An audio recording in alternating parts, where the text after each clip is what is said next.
guys, my name is Kaval Chothani.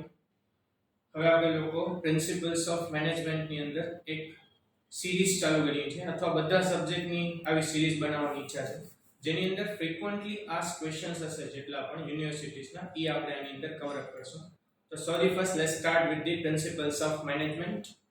First question is decision making process. First of all, if you want to understand the process, first we have to understand what is decision making. Okay, let's start with the meaning. First of all, decision making means what?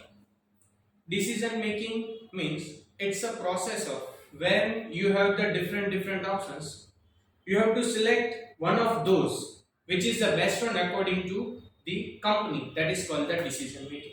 એનો મતલબ એવું કંઈ થાય કે decision making એટલે એક એવી process છે જ્યાં કોઈ પણ જે પ્રોબ્લેમ આવી છે એ પ્રોબ્લેમને તમને સમજીને એના અલ્ટરનેટિવ્સ અલગ અલગ ઓપ્શન્સ વિચારવાના, એનામાંથી જે બેસ્ટ ઓપ્શન હોય આપણે સિલેક્ટ કરવાનો અને ઈ જેની પ્રોસેસ છે, નથિંગ એલ્સ. જો તમે મીનિંગ સમજી ગયા તો પ્રોસેસની અંદર કંઈ છે જ નહીં. બટ આ પ્રોસેસ એક્ઝામની અંદર ઓલમોસ્ટ પૂછાતી હોય છે. ઓન એન એવરેજ લગભગ બધા પેપરની અંદર આ તમને પ્રોસેસ જોવા મળશે. તો તમને જો વધુ માર્ક્સમાં પૂછે તો તમને એક્ઝામ્પલ સાથે જ સમજાવવું પડશે. ટેક્સ્ટ બુકની અંદર એક્ઝામ્પલ્સ અવેલેબલ નહીં. તો સૌથી ફર્સ્ટ આપણે લોકો સ્ટાર્ટ કરીએ. First step, defining and clarifying the problem. That is the first step of decision making process. Now what is this first step? It's defining and clarifying the problem. Means if you want to make a decision making, first you have to understand what is the problem. Means જો તમને decision making લેવી હોય તો પહેલા તો એ ખબર હોવી જોઈએ કે પ્રોબ્લેમ છે શું, શેના રિલેટેડ ડિસિઝન મેકિંગ કરવી છે. એનો મતલબ કે જ્યારે તમે પ્રોબ્લેમને ડિફાઇન કરો, પ્રોબ્લેમને ક્લેરિફાઈ કરો તો તમારું અડધું સોલ્યુશન ક્યાં મળી જાય. આ એક બુકની અંદર લખેલું હતું. Means if you define the problem or understand the problem clearly, 50% solution will be there. 50% solution તો ત્યાં મળી જશે decision making process. Means there is a first step when in this step you understand the problem. Like doctor કોઈ પણ હોય, આપણે doctor પાસે જઈએ કાઈ પણ થયું હોય ડિસીઝ કે કાઈ, તો એ તમને ફર્સ્ટ ક્વેશ્ચન કયો પૂછશે? શું થયું છે? તો એ શું કરે છે? પ્રોબ્લેમને ડિફાઇન કરે છે, પ્રોબ્લેમને સમજે છે અને એના બેઝ ઉપર શું આપે છે? તમને એની મેડિસિન્સ આપે છે. તેને કહેવાય ડિફાઇનિંગ ધ પ્રોબ્લેમ. મીન્સ જો તમે પ્રોબ્લેમ બરાબર ડિફાઇન કરી લ્યો તો શું થાય? અહીંયા ઈઝીલી આ તમારું ડિસિઝન મેકિંગ ઈઝી થઈ જાય. લાઈક આ તો વાત થઈ ડોક્ટરની. As far as the company is concern, તમને આ તો એક્ઝામ્પલ હાલશે નહીં, આ તો ખાલી અન્ડરસ્ટેન્ડ માટે હતું. કંપનીની એક્ઝામની અંદર આપણે એક એક્ઝામ્પલ લઈએ આની અંદર. લાઈક ફોર એક્ઝામ્પલ સેલ્સનું. કોઈ પણ કંપની હોય તો એનું સેલ્સ થોડાક ટાઈમ પછી શું હોય? બીકોઝ ઓફ કોમ્પિટિશન સેલ્સ ઓછું થઈ જતું હોય, સેલ્સ ડાઉન થઈ જતું હોય. તો એના કારણે આપણે લોકો આની અંદર એક્ઝામ્પલ લઈએ છે કે આપણી ફોર એક્ઝામ્પલ અલગ અલગ પ્રોબ્લેમ છે, એનામાંથી આપણે આ એક્ઝામ્પલમાં કઈ લઈએ છે? ડિસિઝન મેકિંગ પ્રોસેસના એક્ઝામ્પલમાં લઈએ છે problem of declining the sales. That is the first, we understand the problem, that is defining the problem. Second step, collecting and analysing of data. હવે આપણે ફર્સ્ટ સ્ટેપમાં શું કર્યું? પ્રોબ્લેમ ક્લેરિફાઈ કરી લીધી. હવે આપણે સેકન્ડ સ્ટેપની અંદર ઈ પ્રોબ્લેમ રિલેટેડ ડેટાને કલેક્ટ કરશું. In this step, collecting and analyzing of data, we have the two sources: internal source, external source.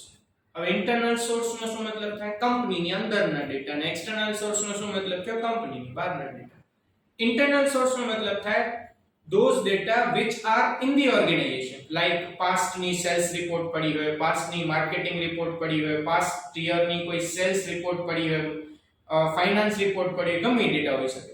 તેના બેઝ ઉપર આપણે લોકો શું કરશું? ઇન્ટરનલ ડેટા કલેક્ટ કરશું. અને બીજા કયા ડેટાની વાત કરીએ આપણે? External data. એક્સટર્નલ ડેટા ક્યાંથી આવશે? બહારથી, which is outside of the organization, જેને કહેવાય એક્સટર્નલ ડેટા. એના માટે તમને માર્કેટમાં જવું પડશે, સર્વે કરવું પડશે ને ખબર પડશે કે બીકોઝ ઓફ વોટ રીઝન જે આપણી પ્રોબ્લેમ હતી એ શું કામ કરી. તો સેકન્ડ સ્ટેપમાં આપણે લોકો શું કરીએ? ડેટાને કલેક્ટ કરીએ. ફરીથી બે સ્ટેપ રિવાઇઝ કરી નાખીએ. ફર્સ્ટ સ્ટેપની અંદર clarifying the problem ને define કરી, second step ની અંદર એના related data ને collect કરી. Now move towards the third step, is analyzing the problem. Now what is this analyzing the problem? In the first step you define the problem. Now you understand on what basis this problem occurred. Means આપણે આ step ની અંદર ઈ વિચારશું કે આ જે cells ને લગતી problem આવી જાય આપણે ફર્સ્ટ સ્ટેપ માં લીધી એને એનાલાઇઝ કરશું, એને સમજશું કે પ્રોબ્લેમ આવી શું, શેના બેઝ ઉપર આવી. કેમ કે જો આપણે પ્રોબ્લેમને એનાલિસિસ કરશું તો આપણે ફ્યુચરમાં આવી કદાચ પ્રોબ્લેમ આવે અથવા ના આવે, because precaution is always better than cure, તો આપણે એવું કંઈક કરવાનું જેના લીધે ફ્યુચરમાં એ પ્રોબ્લેમ આવે. તો આપણે થર્ડ સ્ટેપ ની અંદર શું કરશું, જે પ્રોબ્લેમ હતી એને એનાલાઇઝ કરશું, સમજશું કે એ પ્રોબ્લેમ શેના બેઝ ઉપર અકર થઈ છે.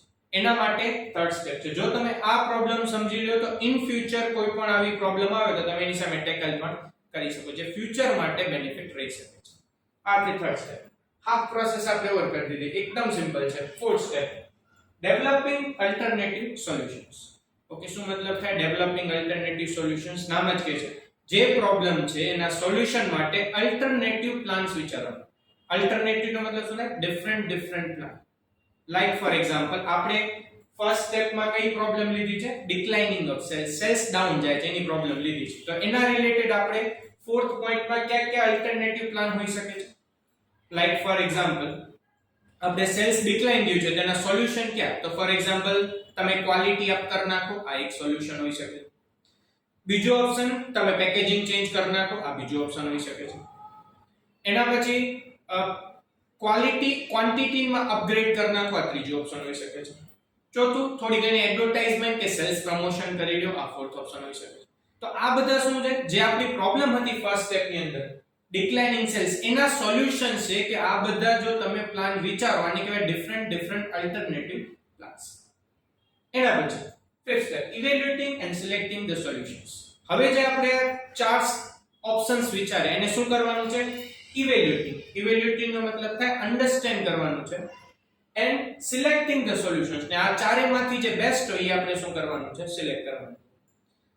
And now on what basis we say that this is the best? એના માટે સિમ્પલ સોલ્યુશન છે. ડિફરન્ટ ઓપ્શન માંથી જ્યાં કોસ્ટ ઓછી લાગતી હોય, બેનિફિટ વધુ થતો હોય, એ ઓપ્શન આપણે સિલેક્ટ કરાય. Normal means that is called the cost benefit analysis. Means cost ઓછી લાગે, બેનિફિટ વધુ થાય. લાઈક હવે ચાર ઓપ્શન આપણે લીધા હતા. ફોર એક્ઝામ્પલ, ફર્સ્ટ લીધું હતું પ્રાઇસ ડાઉન કરી શકો, બીજું લીધું હતું ક્વોન્ટિટી ક્વોલિટી અપ કરી શકો, ત્રીજું લીધું હતું એડવર્ટાઇઝમેન્ટ એન્ડ સેલ્સ પ્રમોશન કરી શકો, ચોથું લીધું હતું પેકેજિંગ કરી શકો. Each and every option has plus and minus. દરેક જે પોઈન્ટ છે આ ચારે ચાર, એના પોતાના એડવાન્ટેજીસ છે, એના પોતાના ડિસએડવાન્ટેજીસ છે. તો આપણે એ વિચારવું પડે. લાઈક ફોર એક્ઝામ્પલ, આપણે પ્રાઇસ ડાઉન કરી તો એડવાન્ટેજ શું થશે? ડિસએડવાન્ટેજ શું થશે? આપણે ક્વોલિટી ક્વોન્ટિટીમાં અપગ્રેડ કરી તો એડવાન્ટેજ શું થશે? ડિસએડવાન્ટેજ શું થશે? ફોર એક્ઝામ્પલ, આપણે પેકેજિંગ ચેન્જ કરી તો એડવાન્ટેજ શું થશે? ડિસએડવાન્ટેજ શું થશે? અને એડવર્ટાઇઝમેન્ટ કરશો તો એડવાન્ટેજ શું થશે? ડિસએડવાન્ટેજ. આને કહેવાય evaluating and understanding of the four options. ને આ ચારમાંથી જ્યાં આપણે કોસ્ટ ઓછી લાગતી હોય, બેનિફિટ વધુ થતું હોય, એ આપણે શું કરવાનું છે? સિલેક્ટ કરવાનું છે સોલ્યુશન, જેના લીધે આપણી જે ફર્સ્ટ પ્રોબ્લેમ હતી એ સોલ્વ થવાના ચાન્સીસ વધી જાય. તો હવે આપણે લોકો શું કરશું? આ સોલ્યુશન્સને સિલેક્ટ કરશું. ફોર એક્ઝામ્પલ, આપણે સિલેક્ટ કરી કે આપણે પેકેજિંગ ચેન્જ કર્યું છે. ફોર એક્ઝામ્પલ, આપણે આ ઓપ્શન સિલેક્ટ કર્યો, તેના લીધે જે આપણો પ્રોબ્લેમ હતી શું થવી ગયું? સોલ્વ થઈ. અને last options, implementing and assessment of decisions. Finally જે આપણે આ ડિસાઈડ કર્યું, ફોર્મ કર્યું, હવે now it's time for the execution, it's time for the implementation. That is called the last step. એની અંદર આપણે કયું સિલેક્ટ કર્યું? પેકેજિંગ ચેન્જ કર્યું. તો હવે આપણે અહીંયા શું કરશું? એ પેકેજિંગ ને ચેન્જ કરીને ઇમ્પ્લિમેન્ટ કરશું, એન્ડ સાથે શું છે? Assessment of decisions. ને જોશું, એસેસમેન્ટ કરશું, એને આપણે એનાલાઇઝ કરશું કે જે આપણી આ જે ઓપ્શન સિલેક્ટ કર્યો જેના માટે, જે પ્રોબ્લેમ માટે, શું પ્રોબ્લેમ હતી? Declining the cells is solve થયું કે નહીં. જો સોલ્વ થઈ ગયું, જે ફર્સ્ટ સ્ટેપમાં પ્રોબ્લેમ હતી declining the sales, then this is good. If જો નથી થયું તો હવે આપણે શું કરવું પડશે? બીજો કોઈ ઓપ્શન સિલેક્ટ કરવાનો, ત્રીજો ઓપ્શન, કાંઈક ને કાંઈક અલ્ટરનેટિવ માંથી જે બેસ્ટ હોય સિલેક્ટ કરતા રહેવાનું. ક્યાં સુધી? જ્યાં સુધી આ પ્રોસેસ, જ્યાં સુધી આપણી જે પ્રોબ્લેમ છે એ સોલ્વ ન થઈ જાય, ત્યાં સુધી આ પ્રોસેસ રિવાઇઝ થયા કરશે. તો આ હતી ટોટલ 6 સ્ટેપની પ્રોસેસ. Thank you.